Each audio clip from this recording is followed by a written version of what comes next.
Welcome to Students Incorporated. I'm your host, Mr. Jason. Join me weekly as my students and I bring you content that's informative, positive, fun, and uplifting. This podcast is created and produced with the help of students from the International Community School of Bangkok. Hello, everyone, and welcome to episode 128. I'm your host, Mr. Jason, and I'm feeling a little bit sentimental today. They say that remembrance of things past is not necessarily the remembrance of things as they were. Not sure exactly what that means, but it sounds pretty cool. Anyway, as we close the curtain on Season 4, this feels especially true. Today isn't just another episode, it's our final episode of Season 4. Today the microphones are turned toward the crew. We're sitting down with the entire production team to look back. We'll also look ahead to where some of this team is heading after graduating, from Melbourne to Korea, and catch a glimpse of the world they are inheriting, from AI economies to lunar bases. And yes, for those of you who have been on the edge of your seat, we are bringing you part 10 of the Mystery of St. Augustine. But before we get started, let's hear our quote of the day and get some headline news. Our quote of the day comes from Marcel Proust. Remembrance of things past is not necessarily the remembrance of things as they were. Proust is pointing out that memory isn't a perfect recording of reality. Instead, it's shaped by our emotions, perspective, and time, meaning what we remember can be different from what actually happened. It's a reminder to be a bit more reflective and cautious about how much we trust our own recollections. And that's our quote of the day, and now onto some headline news. Thank you for the quote of the day. Now here's some headline news from around the world. Our first headline comes from the landmark study titled The Future of Employment by researchers at Carl Benedict Frey and Michael A. Osborne at Oxford University, which estimated that 47% of total U.S. employment is at risk of computerization. Subsequent reports by the World Economic Forum continuously echo this, predicting that while millions of roles may be displaced, even more new roles will be created by the AI economy. A massive portion of current jobs will be heavily automated by AI and robotics over the next few decades. However, rather than causing permanent mass employment, this shift will redefine human labor.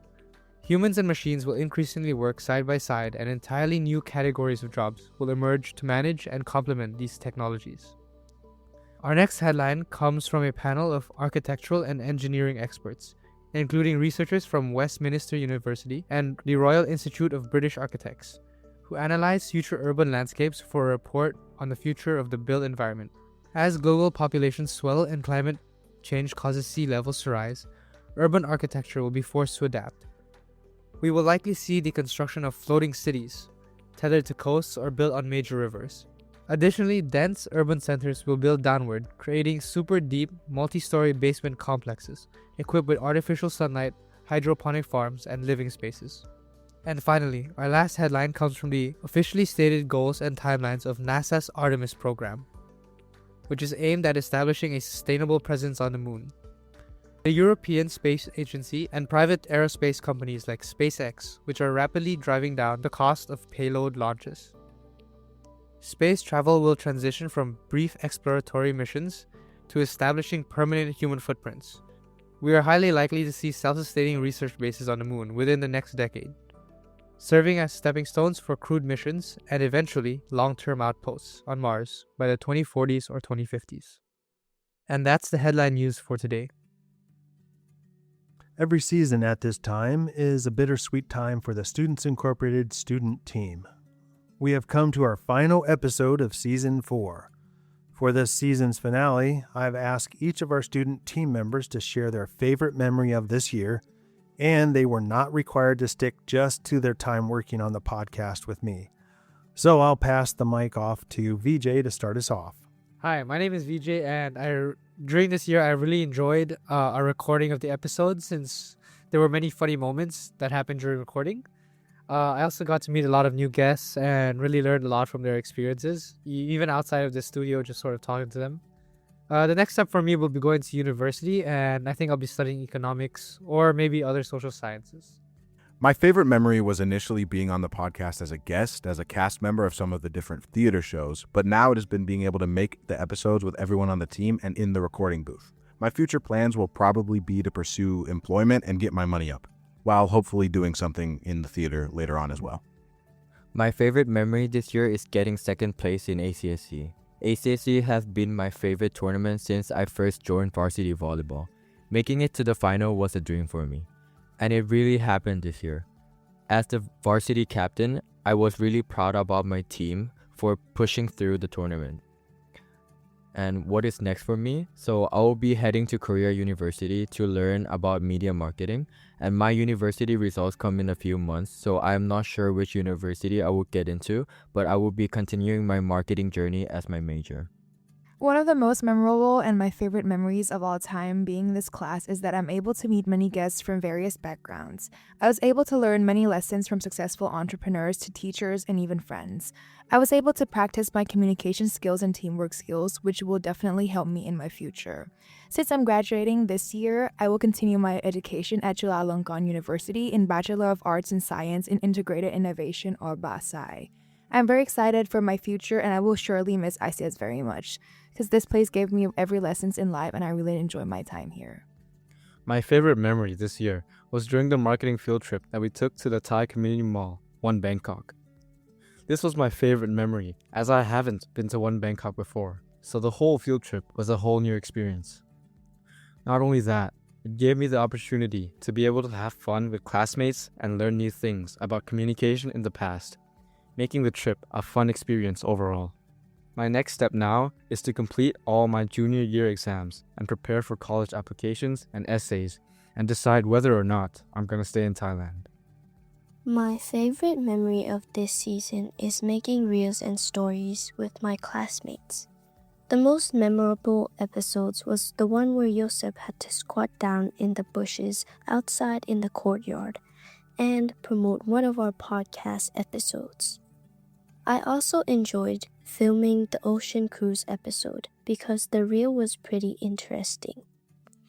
As this year ends, I look forward to studying hard in high school and moving on to university life, doing all the things I love. My favorite memory would be when I had my first senior lunch on Friday. It hit me really hard that I was actually a senior and would graduate soon, leaving the school to go start a new path.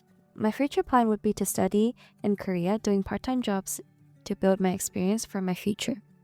My favorite memory would be going out on a field trip with my classmates to the old signaling station. To me, the porcelain they uncovered and all the ancient artifacts was the coolest part. For future plans, I suppose for me it would be something to do with like working conservation biology or even archaeology. My favorite memory as marketing director isn't anything big. It's simply the time spent with my team filming fun reels and working together outside of class. I've really enjoyed getting to know everyone better. After graduating from ICS, I'll be studying business law at Chulalongkorn University. My favorite memory about class this year was the majestic dark blue chairs, the Verco V9000, and the soft breeze of the aircon hitting my face as I sit and listen to my fellow peers talk about life in general. As life in marketing went on, our heart began to beat as one, a heart of marketing rather than our individual selves. I felt more comfortable around these people and it allowed all of us to be our true selves. My future plans are to further develop my curiosity and connections regarding classes and classmates and truly bond with the people I work with, to not only have a teammate, but a lifelong friend, and also feel the cold breeze of the aircon since the sun is getting a bit too hot lately. My favorite memory of this season is creating graphic covers of each podcast episodes. This was especially memorable for me because every time me and my partner brainstormed together and came out with unique and creative ideas of the cover art to capture the listener's attention. It was really fun to execute each episode one by one till the end. In the future, I'm planning to continue my work in different school and personal projects for next year as well. My favorite memories got to be our Secret Santa episode, where we actually get to do a Secret Santa game in our versions sponsored by the podcast. So how it works is basically we buy a gift and randomly pick a paper slip that would determine what lovely gift we get. And I got a box of chocolate and sweets from our marketing director, Fonda, who made it very special. And other than Secret Santa episodes, singing, TikTok dancing, and voice acting are some other favorite moments I had. And for my next chapter in college, I'll think I'll double major in drama and business at UNC Chapel Hill. Thank you. My favorite memory this school year was the Tyler the Creator concert. I went with my friends and had a lot of fun because I got to see one of my favorite artists live. I would definitely say that it was one of the best memories this school year. For my future plans, I would lock in on my SAT so that I can apply to law and study in Thailand. My favorite memory from the season is definitely making reels with my friends. Since I'm on the content team, I'm not really well known from the podcast, but the reels make it a way for me to show myself as part of the team here. Specifically, I like planning and helping come up with the ideas. As for what's next for me, I'm gonna go to the University of Melbourne, Australia, to study law, and I'm looking forward to starting and embracing myself in the business world. My favorite memory is ACSC at Chiang Mai because we had the biggest room for only 3 people. I'll be going to Korea to study just like Unu. My university results will come out in a few months. My favorite memory was the field trip we went to in class. It was fun because I haven't gone on a field trip for a while and we got to spend time with each other and discover interesting things in the museum. Also, I'll be going to the US for college next year and study business management. I enjoyed the field trip we took to the Wireless Road Museum. Not only did we gain insight into the transformation of communication over time, but we also had the chance to reflect on how these changes have shaped the way we connect today. My favorite part of the trip, though, was sharing spaghetti with Manoj, John, and Yosef. Next year, I will be continuing my studies at Pomona College. I am grateful for the projects we worked on together through Students Inc., which helped me strengthen my interpersonal skills and grow both personally and professionally. I genuinely look forward to building on these experiences and developing new skills at Pomona. I'm so grateful to be part of the Students Inc. family. I don't really have one favorite memory, but I just really enjoy being in the recording booth and just recording the story and listening to my classmates make funny bloopers. Sometimes they say the wrong things and it's really funny, and sometimes they're just being goofy and making all of us laugh, and it really lifts them. I also really enjoy editing the episodes. It's really relaxing and therapeutic for me. So, yeah. As for what is next for me, I will continue to help with the podcast since I will be in marketing 2 next year, and I will be back for the next season. I'm fortunate to be able to go last. So as we come to the end of the 4th season of Students Incorporated with episode 128, it's hard to believe that the studio we are sitting in right now used to be this cold, stark room, one microphone sitting on top of a small table with several chairs. It's fun to think of how each season and each student group has helped build this show to what it is today. I've learned a lot from working with high school students in a working office and media type company. I've observed over and over again that most students can pull off what needs to be done, and sometimes at the last minute. Of course, the business professional in me gets quite nervous about flying by the seat of your pants. But hey, sometimes the content and the outcome turns out to be better. And sometimes it doesn't, but we all learn from it. We've gotten to talk to some incredible and interesting guests this year, probably our best guest lineup so far. I'll end with this. I'm proud of how you all have jumped into roles and work that was brand new to you, working a job description with responsibilities equal to a real job. So I hope that this experience has provided a foundation you can build on, especially as you head into next year, and as many of you attend university. So what's next for me? I'll be back with Season 5 of Students Incorporated with an all-new student team. Until then, hang tight. Okay, we'll be right back after this short PSA with the final chapter of our adventure story, The Mystery of St. Augustine. So don't go anywhere.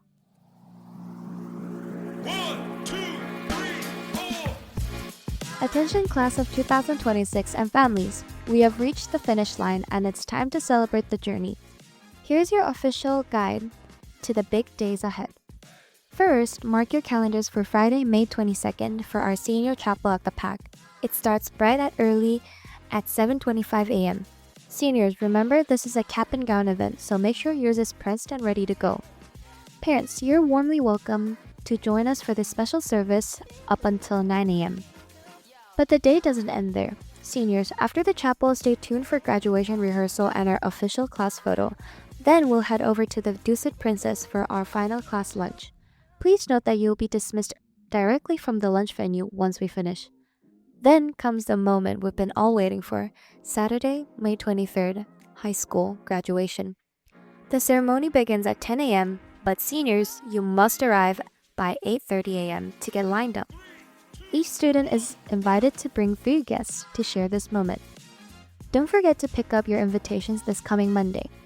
Congratulations, seniors, you've put in the work. Now let's finish strong. And we are back. For this segment, we will bring you part 10 of our 10-part adventure story titled The Mystery of St. Augustine.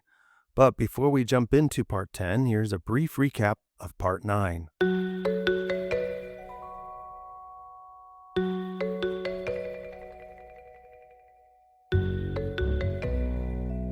The high-stakes standoff inside the fort erupted into violence, permanently fracturing the syndicate.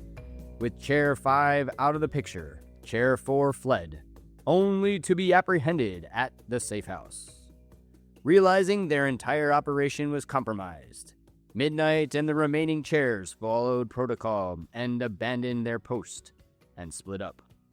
With the hostile party now neutralized, Professor Hawthorne and Tom took to the open ocean with Charter Captain Bobby to secure imaging evidence of the first sunken shipwreck, entombed beneath the sea floor.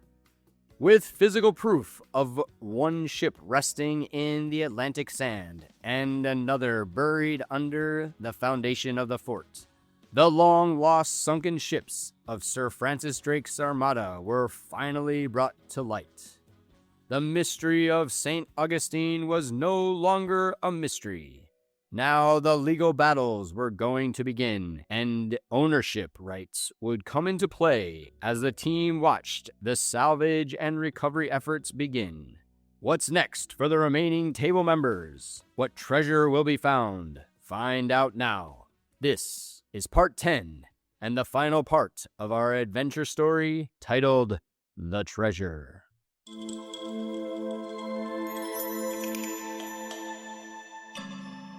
The press was going wild. News agencies from all over the country were descending on St. Augustine. It reminded him of the gold rush scandal when that story broke back in California some years ago. However, the discovery of 2 sunken ships that were part of Sir Francis Drake's armada also caught the interest of the British and Spanish governments. This discovery brought to the surface the animosity and tension that had existed between these 2 countries so many hundreds of years ago. 2 great world powers at that time were trying to control maritime movement and the resources. Now, both governments had sent delegations to Florida to meet not only with local Florida state officials, but also with U.S. state officials. St. Augustine had turned into an international summit of 3 nations, all centered around who gets the rights to the cargo of these sunken ships once it's brought up from the sand and mud. Well, that and the historical and cultural value that could be revealed. Remember, Drake's men had pillaged and stolen from many of the Spanish settlements in the Caribbean during this time. So different Caribbean island officials had also keen interest in the bounty that may be uncovered. Needless to say, St. Augustine had become a hub of international intrigue and speculation as to what was buried on those 2 ships. But first, James and his team were dedicated to honoring Tom and Cece's friend and colleague, Sarah. People had lost their lives, good people and bad people, for what still lay in the sand and in the mud. Professor Hawthorne and his team and Professor Amanda and Olivia were all attending the funeral of Sarah before they went fly back to California. While the press corps of 3 nations descended on St. Augustine, there was a quiet, small, honoring funeral held for Sarah Ferguson. Thank you all for coming to the funeral yesterday, Tom said as he reviewed some of the recovery plans with Hawthorne and Amanda. You're welcome, and it was an honor, Hawthorne replied. So, Tom, have you secured salvage contracts yet for the recovery of those 2 ships? I'm glad you asked, replied Tom. The state of Florida, the U.S. State Department, and both the British and Spanish governments have all offered to fund the recovery efforts. And of course, they do have some special requests. To answer your question, I've got a lot of options. We have recovery and salvage teams lined up out the door who all want a part in this. Cece then added. It was nice to see that both locations had 24/7 security teams protecting the sites from looters and robbers, Hawthorne said. Yes, those teams were the courtesy of the U.S. government, Tom replied. I think the recovery plans and proposals you selected look good, Amanda added. The two companies I've selected, along with the help from several state representatives, are by far the best fit for the recovery work.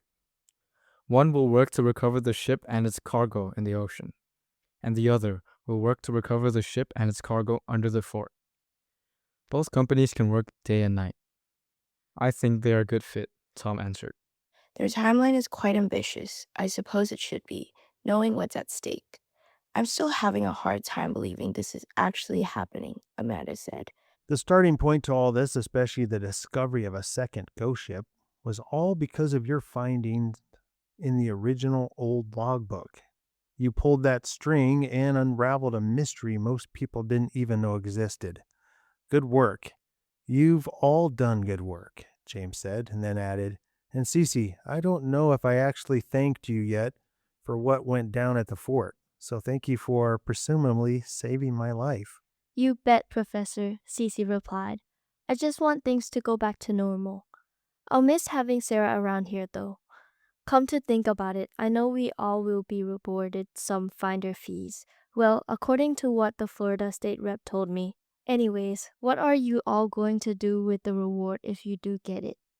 I haven't actually thought about it yet. Maybe stick it in the bank for a rainy day, Amanda answered. And what about you, Professor? Asked Cece.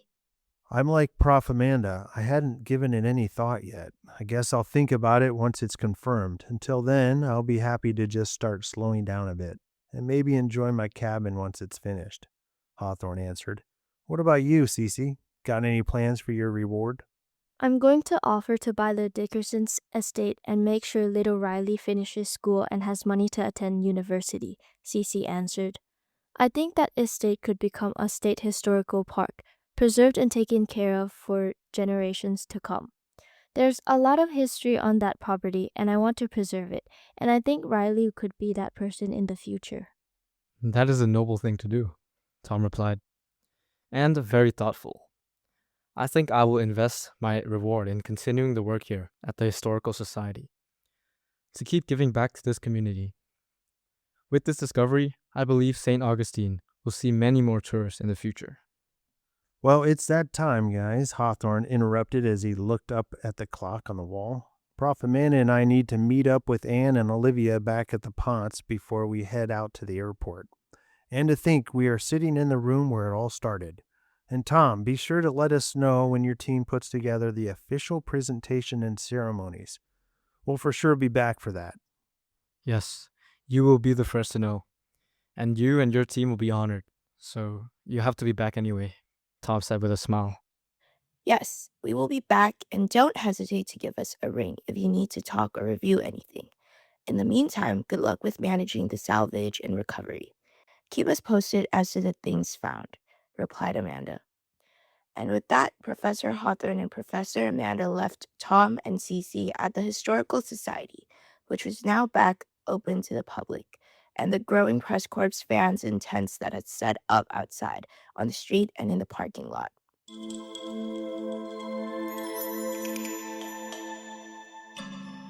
It had been a few days since Minna arrived in New Amsterdam. The table had safe houses in most large European cities. Some were sprawling estates, and some were just single studio apartments. This one was the latter. The studio was small and ordinary, and Minna liked it that way. Her previous call with Chair 1 a few days ago after arriving had been short and to the point. Chair 1 was busy, and for good reason. She was about to find out why and what the table's next move was going to be. She had no second thoughts about Chairs 4 and 5. Each chair's past identity was kept private from the others. The members of the table knew nothing about each other's past or personal lives. They only knew one thing. Each member brought specific skills to the group, and those skills are why they were recruited. They were paid well, but they were also expendable. Midnight knew she was not an exception to this. She also knew that Chair 1 was Chair 1 because of his exceptional leadership abilities and his connections, and that he had been at this the longest. However, he was also expendable. Mina would continue to do this as long as it made sense, but someday she would get out. Her phone then rang. 2 here, Midnight answered. Where are you with chairs 6 and 3? Chair 1 asks. Chair 6 is in Paris, waiting for instructions. And Chair 3 is near me, in another city, also waiting for instructions, Midnight replied. I've spent the better part of the week setting up the stage for our next field trip, and here's what you need to do. Chair 6 remains in France. Have her stay connected with 2 of my connections and then stay put. I think she will thoroughly enjoy this next job. I'll send the specific location and details shortly, Chair 1 said. And have Chair 3 meet you in London. He will run security for you. You will be meeting a high-profile recruit who will hopefully become our lucky number 7. Chair 7, that is. We need to add 1 more chair to the table for this next job. This recruit's deep connections and influence goes far. This person is aware of the possible meeting. I will forward the details soon. Chair 1 then added before he hung up, we need this person. Will you be joining us in person? Chair 2 asked. There was silence. The call had already ended.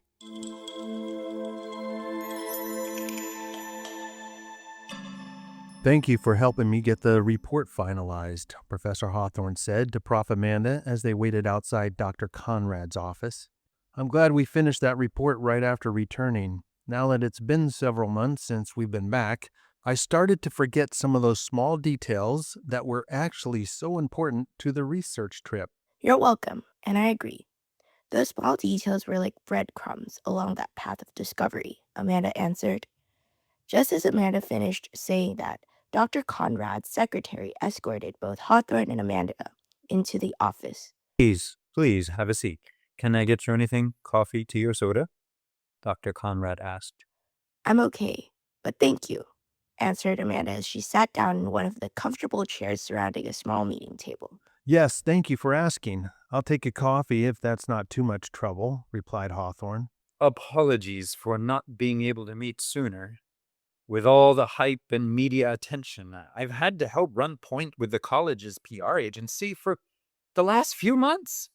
I can't tell you how many talks and interviews I've had to do, Dr. Conrad said.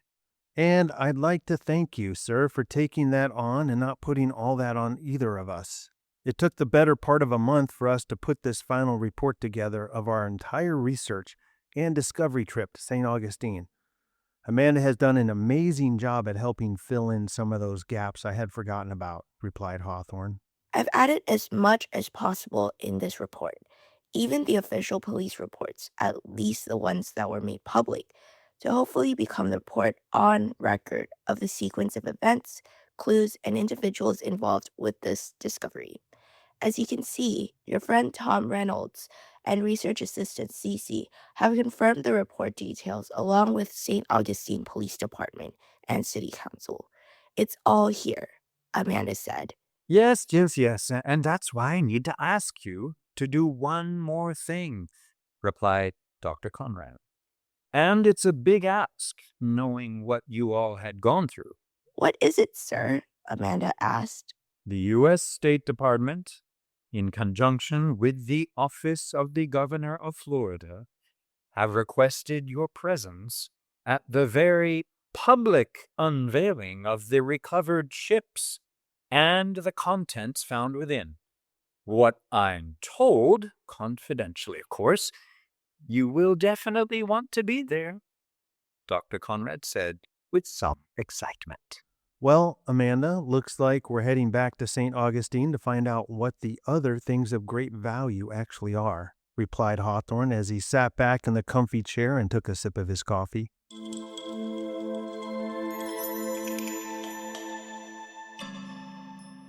I'm so happy you were able to make it back here for this event, Tom whispered to Professor Hawthorne and Professor Amanda as they walked past him onto the stage.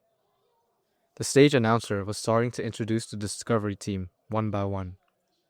It was late afternoon, and the crowds were growing. There was a large stage set up in the parking lot of the old fort. The streets were lined up with new vans and the public, waiting to hear of the items of discovery.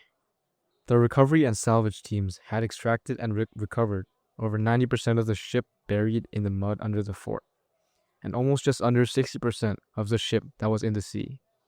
As Professor Hawthorne took his seat on stage next to Amanda, Tom, Cece, Bobby from First Coast Charters, And little Riley, he felt proud to be part of such an eclectic and diverse group of people. He was still uncertain as to the contents and value of what had been recovered from either ship. It had been a well-guarded secret, and Tom had made sure of that. But as he watched the crowd and saw the number of cameras and news crews there, he determined that it must be pretty significant. Hawthorne didn't like the pomp and circumstance, and he especially didn't like having to sit up on the stage. He looked over at Amanda. She was loving it, and she was glad. The announcer then began. After the announcer had finished introducing the event and the people on the stage, it was Tom's turn to speak. Tom approached the microphone after being introduced. He was met with the applause and cheers. It was encouraging to see so many residents of St. Augustine in the crowd. He recognized many of them. After all, this discovery was part of them. It was part of their town. It was part of their history. Tom then began. We thank you for coming out and joining us today on this historical event. This day and what was discovered would not have been possible without the hard work, and might I say dangerous work, of the team sitting behind me. We also honor whom we lost, Tom continued. As you've seen and heard in the news, it's official. We found not one, but two of Sir Francis Drake's ships. For centuries, treasure hunters and historians have been searching for one ship. It was thought that it sank offshore just north of here. And yes, that is true, which we have found and confirmed a few months ago, as you will see. But what was not known was that two of Drake's ships sank. And yes, we found the second as well. Tom paused for a moment as the crowd clapped and cheered. Thank you, thank you. We have arranged a display of most of our discoveries and findings just inside the fort behind me. As you go from here to view the items and read about our journey of discovery, I encourage you to be thankful and honor the history and culture that remains the foundation of our community. Also, because of the sensitivity of these findings, please excuse the tight security and refrain from crossing the marked off areas. But before we release you, here's just a partial list of some of the items recovered. Tom looked up as a police helicopter circled above. He waited until it had passed. Then he read just some of the recovered items found that were entombed with the ghost ship. You will be able to view some of these items in just a moment. 107,000 peso coins from the 16th century, heavy gold and jewels from Santo Domingo, over 2,000 gold coins, large quantities of silver and gold bars are thought to be from Peru, according to their markings. Several tons of silver, 80 pounds of unmarked gold, 13 chests of coins, various pearls, and precious jewels. These last items are thought to be from Drake's raid on a specific Spanish treasure galleon. We have provided samples of these items inside for your viewing. Okay, I'll close with this, and then you are dismissed. As a community, let's continue to do our part to help preserve and protect our community's history and cultural heritage. Thank you. Professor Hawthorne watched as the crowd moved quickly toward the fort's large entry doors. It was ordered chaos. Hawthorne looked at Tom and said, "Hey, nice speech. Looks like we found the other items of great value. That list of treasure is, how should I say it, quite large. I assume the U.S., British, and Spanish governments are now arguing over who owns what, not to mention Peru and maybe even the Dominican Republic. We all knew Drake and his men stole a lot of stuff, but this find confirms what many of us thought for many years." Yes, exactly, replied Tom as they waited on the stage together. We get a private viewing later of all the treasure which is sitting at a different location. In the meantime, we can enjoy the glory of knowing this did not fall into the hands of the others. Tom then asked as they started to descend the stairs off the stage.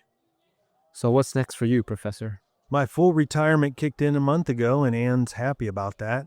I've transferred my college courses to several other professors, and I've got to admit, I'm a little melancholy about it. I'll miss parts of the college and the routine. However, I get to do a lot more fly fishing and porch sitting for the time being. Well, at least until my next adventure.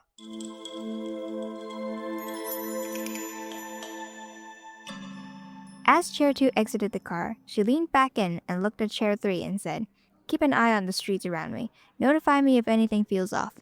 And, if you haven't heard already, Chairs 4 and 5's replacement have been confirmed, and we'll be meeting back up with Chair 6 tomorrow."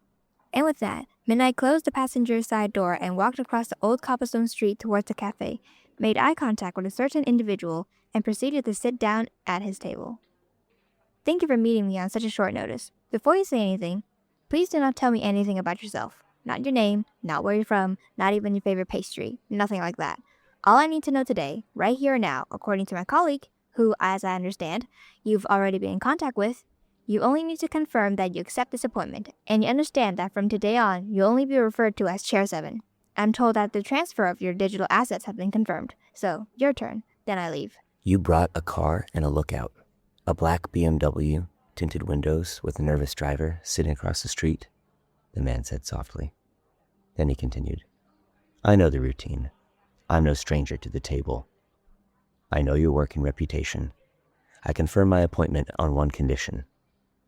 He looked up, hoping to get a reaction, to which he did not. He then finished his condition. "I want full access to the West Wing." Midnight pushed the sunglasses down slightly, looked the man in the eyes, smiled slightly, and then replied, "I believe that can be arranged without a problem. Welcome to the table, Chair 7.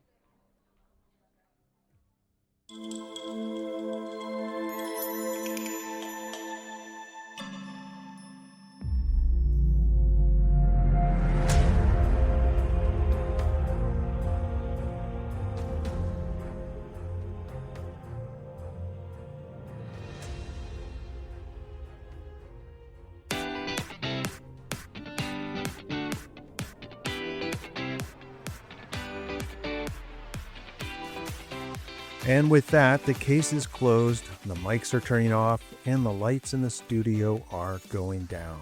Looking around the studio and in remembering all of our previous student teams, I'm reminded of why I started this journey.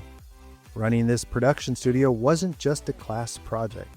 It was a front row seat to watching every student find their voice.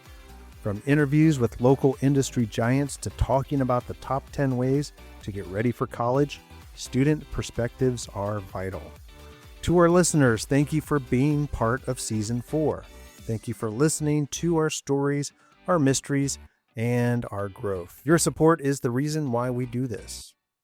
Don't forget to subscribe so you're the first to know when Season 5 kicks off with a brand new crew. From all of us here at Students Incorporated, I'm Mr. Jason. Have a great summer, and we'll see you in a few months. And as always, this podcast would not be possible without the hard work and support of our international student production team.